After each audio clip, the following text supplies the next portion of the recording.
Operation തുഫാനിലൂടെ ലഹരി മാഫിയയെ അടിച്ചമർത്തി കത്തിക്കയറിക്കൊണ്ടിരിക്കുന്ന നമ്മുടെ കേരള പോലീസിനും നമ്മുടെ രമേശ് ചെന്നിത്തല സാറിനും നമ്മുടെ മുഖ്യനും ബിഗ് സല്യൂട്ട് കൊടുക്കുന്നു. നമ്മുടെ കുഞ്ഞുങ്ങളെ ലഹരി മാഫിയയുടെ പിടിയിൽ നിന്നും രക്ഷപ്പെടുത്താൻ വേണ്ടി ശ്രമിക്കുന്ന ഈ പോരാട്ടം നല്ല വിജയമായി തീരട്ടെ എന്ന് ഞാൻ പ്രാർത്ഥിക്കുകയാണ് ഗൈസ്.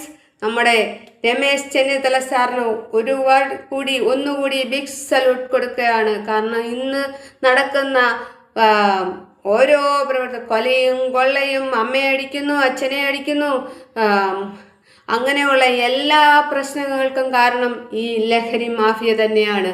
ലഹരിയാണ് ഇതിനെല്ലാം കാരണം തന്നെ. ഇതിനൊരറുതി വരാൻ വേണ്ടിയിട്ട് നമ്മുടെ രമേശ് ചെന്നിത്തല സാർ ഇറങ്ങിത്തിരിച്ചിരിക്കുകയാണ്. നമ്മുടെ കേരള പോലീസ് അത് കൃത്യമായി നടത്തിക്കൊണ്ടിരിക്കുന്നു ഗൈസ്.